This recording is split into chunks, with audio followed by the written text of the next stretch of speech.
अब ये जो यहाँ पे जो पावर है, ये दोनों की जो पावर है, ये पावर जो होती है वो एल के वैल्यू के बारे में बताती है। इन पावरों का योग एल के वैल्यू के बराबर आएगा। तो लास्ट लेक्चर में हमने साई के बारे में डिस्कस कर रहे थे। साई के बारे में हमने बताया है कि साई क्या है। साई एक तरंग फलन है। उस तरंग फलन की जरूरत क्या है, तो क्वांटम केमिस्ट्री के अंदर हमने कहा था कि किसी भी परमाणु की संरचना को देखना है तो परमाणु की संरचना इस तरह की होती है कि उसमें इलेक्ट्रॉन न तो वृत्ताकार मार्ग में चक्कर लगाते हैं, न फिर पृथ्वी की तरह ही घूमते हैं, बल्कि यहाँ पर एक अनिश्चित आकृति दिखाई दे रही है। उस अनिश्चित आकृति में इलेक्ट्रॉन के पाए जाने की संभावना को एक तरंग फलन साई के द्वारा व्यक्त किया जाता है। तो साई लिखने का क्या अर्थ होता है? साई में 3 पार्ट होते हैं, हमने बताया था, आर, थीटा और फाई। इसी के बारे में डिस्कस कर रहे थे। हमने साई के 3 मान आर, थीटा और फाई के बारे में डिस्कस करना है। तो सबसे पहले हम डिस्कस कर चुके हैं आर के बारे में। तो आर के बारे में हमने डिस्कस किया था कि आर लिखने का तरीका है, एक नॉर्मलाइजेशन कांस्टेंट लिखा जाता है आर में, एक पॉलिनोमियल लिखा जाता है और एक आर की पावर एल लिखा जाता है और ई की power minus k z are by n a naught लिखा जाता है।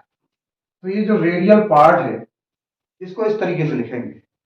इसके बाद जो एंगुलर पार्ट है थीटा और फाई, तो थीटा वाले पार्ट को लिखने का तरीका बताया था कि एक नॉर्मलाइजेशन कांस्टेंट है और यहाँ पे साइन थीटा या कॉस थीटा आता है। और जो फाई वाला पार्ट है उसके बारे में आज हम डिस्कस करेंगे कि वो कैसे आता है। उससे पहले रिवाइज करते हैं कि ये पॉलिनोमियल के मतलब क्या है। पॉलिनोमियल कुछ इस तरह से लिखे जाते हैं, alpha minus r, beta minus r, gamma minus r. ये ऐसे ही नहीं लिखे जाते हैं, ये तो जनरल हम बस एक एग्जांपल के तौर पे लिख देते हैं। बस यहाँ हमारा मतलब आर की पावर से है, या एक 2 पावर हो गई, इसका मतलब 2 नोड हो गई। ऐसे ही अगर आपको एक साथ ज्यादा नोड लिखने हैं तो आप लिख देंगे अल्फा माइनस आर का होल क्यूब। तो इसका मतलब क्या हो जाएगा कि 3 नोड हो गए। तो यहाँ आर की पावर से इसका लेना देना है, किसी और चीजों से लेना देना नहीं। तो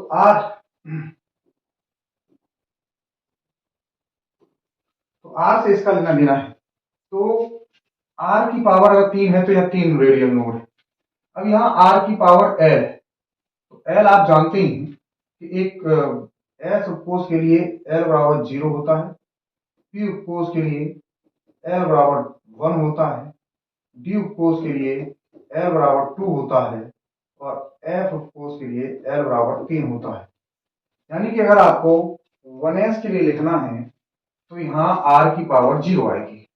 अगर 2s के लिए लिखना है तब भी आर की पावर 0 आएगी। 2p के लिए लिखना है तो यहाँ आर की पावर 1 आएगी।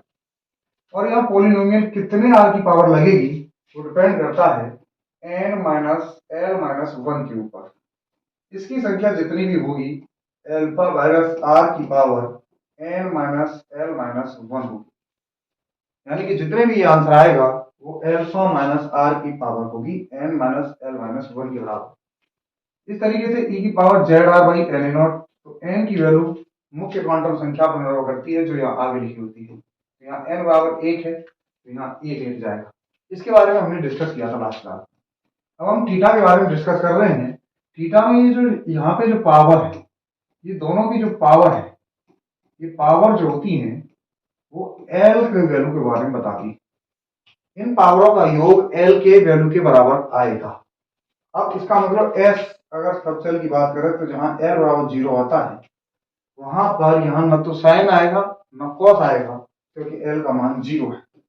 पी उपकोष के लिए एल बराबर 1 के लिए बात आती थी कि थीटा इक्वल टू लिखेंगे एन, तो यहाँ साइन लिखेंगे या कॉस लिखेंगे, तो साइन 1 थीटा लिखें, या फिर क्योंकि एक ही वैल्यू है तो एक ही वैल्यू है तो एक ही पावर आनी चाहिए, या तो साइन आए या कॉस आए। Theta equal to N cos 1 theta भी लिख सकते हैं। तो इसके बारे में बताया था कि ये साइन 1 थीटा तब लिखा जाएगा जब या तो एक्स एक्सिस हो या वाई एक्सिस हो। कॉस जब लिखा जाएगा जब ये जेड एक्सिस हो। इसी तरीके से डी ऑर्बिटल के लिए हमने बताया था एल बराबर 2 के लिए, तो एक्स का मतलब साइन, एक साइन की पावर लेंगे बाई का साइन की एक पावर, बाई का मतलब भी साइन की एक पावर, और जेड का मतलब कॉस की एक पावर। तो एल और 2 के लिए जैसे डी एक्स जेड लिखना है तो क्या लिखेंगे, एक नॉर्मलाइजेशन कांस्टेंट, एक्स का मतलब साइन 1 थीटा, जेड का मतलब कॉस 1 थीटा।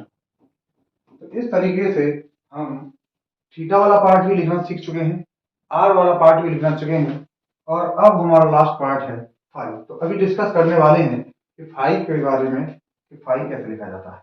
तो ध्यान से देखिएगा कि फाई लिखने का हमारा तरीका क्या है।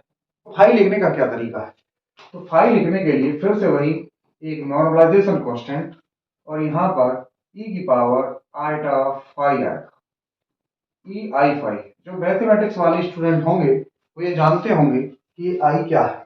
तो बायोलॉजी वालों के लिए बता दें, ये एक आई एक काल्पनिक संख्या है। इसके बारे में मैथ में पढ़ते हैं, सम्मिश्र संख्याओं में से एक पार्ट आता है आई बराबर काल्पनिक संख्या। तो इसके बारे में केमिस्ट्री वाले लोगों को ज्यादा नहीं समझना है, केवल इतना समझना है कि इसका मतलब क्या है। तो इस तरीके का पार्ट लिखा जाता है, और यहाँ पे इसके गुणांक में जो वैल्यू लिखी होती है वो एम आई फाई होता है। तो जो फाई वाला पार्ट है, अगर कुछ ऐसे लिखा है ई एन ई की पावर आइटा फाई, तो इसका क्या मतलब हो गया, यहाँ एन की वैल्यू कितनी हो गई 1, जहां एक चुंबकीय क्वांटम संख्या एम है, तो जहां एम बराबर 1 होता है उसके लिए लिखा जाएगा। अगर हमने लिखा कि एम ई की पावर माइनस के आइटा फाई, तो इसका मतलब यहाँ एम की वैल्यू -1 हो जाती है। अगर हमने लिखा phi is equal to n into e की पावर -2 आइटा फाई, तो इसका क्या मतलब हो जाएगा कि एन की वैल्यू -2 है। M is equal to N E की पावर +2 आइटा फाई लिखा जाएगा, तो इसका मतलब एन की वैल्यू कितनी है 2 है। तो इसका मतलब हम ये बता चुके हैं कि ये वाला फाई वाला जो पार्ट है, वो फाई वाला पार्ट एम की संख्या को निरूपित करता है। तो अगर कोई भी वेव फंक्शन लिखा हो तो उसमें से आप एन की वैल्यू निकाल सकते हैं, एम की वैल्यू निकाल सकते हैं, एल की वैल्यू निकाल सकते हैं। जैसे एक एग्जांपल समझते हैं, एग्जांपल के साथ ये समझ रहे हैं कि एन एल एम की वैल्यू कैसे निकालेंगे। ये वेव फंक्शन है पूरा, आर का पार्ट ये दे रखा है, थीटा का पार्ट ये दे रखा है, फाई का पार्ट ये दे रखा है। अब जरा देखिए, ये वाला जो पार्ट है ये कांस्टेंट है एन, और दूसरा ये पॉलिनोमियल इसमें है नहीं, और ये आर का पार्ट है। तो आर की पावर यहाँ कितनी दे रखी है 1, तो आर की पावर किसको निरूपित करती है, एल को। तो यहाँ एल बराबर क्या हो गया 1। अब इसको जरा ध्यान से देखेंगे तो माइनस के आर अपॉन 2a0 है, 2a0 का मतलब हो गया एन बराबर 2, तो एन की वैल्यू करें। अब देखो जरा, ये साइन की पावर 1 थीटा है, साइन की पावर क्या है 1 थीटा है, तो यहां से भी एल की वैल्यू निकलती है, तो यहाँ भी एल की वैल्यू होगी। तो आप कहेंगे कि जरूरत क्या है इन दोनों की, यहां से भी निकल गई। तो इसकी जरूरत ये थी कि अगर साइन आ गया तो इसका मतलब ये या तो एक्स ऑर्बिटल है या फिर वाई ऑर्बिटल है। अब आती है ये वाली वैल्यू, फिर से इसमें एक नॉर्मलाइजेशन कांस्टेंट आ गया, और ये आ गया प्लस माइनस आइटा फाइव का, प्लस माइनस आइटा फाइव। इसका मतलब यहाँ कुछ भी गुणांक नहीं है तो एक मानेंगे, तो इसका मतलब यहाँ m की वैल्यू +1 भी है और m की वैल्यू -1 भी है। तो इस तरीके से हमने किसी भी वेव फंक्शन के द्वारा n l m की वैल्यू निकाल ली है। अब देखो जरा एक एग्जांपल से और समझते हैं, एक एग्जांपल लेते हैं। अगर आपसे कहा जाए कि 2p z ऑर्बिटल के लिए तीनों पार्ट लिखिएगा, एन 2p z ऑर्बिटल के लिए पार्ट लिखे, तो इसके लिए क्या देखो, n बराबर कितना है 2, l बराबर कितना आएगा 1, और n माइनस l माइनस 1 बराबर कितना आएगा 2 माइनस 1 माइनस 1 कितना आ जाएगा 0। ठीक है, तो इस तरीके से हम जो r वाला पार्ट लिखते हैं कांस्टेंट, फिर polynomial, polynomial 0, alpha minus r की पावर 0, r की पावर l की वैल्यू कितनी है 1 इंटू e की पावर माइनस के, अगर ये हाइड्रोजन एटम का है तो z की जगह 1 हो जाएगा, r upon n A not, n की वैल्यू कितनी है 2a0। तो ये रेडियल पार्ट लिख दिया इसका। अब इसका जो थीटा वाला पार्ट है और फाई वाला पार्ट है, इसको लिखते हैं, नॉर्मलाइजेशन कांस्टेंट आएगा दोनों में, इनटू थीटा वाले पार्ट के लिए साइन जेड ऑर्बिटल है तो कॉस लिखेंगे, जेड ऑर्बिटल है तो क्या लिखेंगे, कॉस लिखेंगे। एन लिखने के बाद क्या लिखेंगे, कॉस। कितनी वैल्यू आएगी एल की, 1 है, तो कॉस 1 थीटा। अब फाई वाला पार्ट जब लिखेंगे तो फाई वाला पार्ट लिखेंगे ई की पावर एम की वैल्यू कितनी है, तो एम की वैल्यू इसको निरूपित करना पड़ेगा कि कौन सी एम की वैल्यू के लिए चर्चा कर रहे हैं। तो एम की वैल्यू या तो -1 होगी या +1 होगी या 0 होगी, ये 3 मान होंगे। अगर मान लो -1 वाले की बात कर रहे हैं तो ई की पावर माइनस के आइटा फाई आएगा।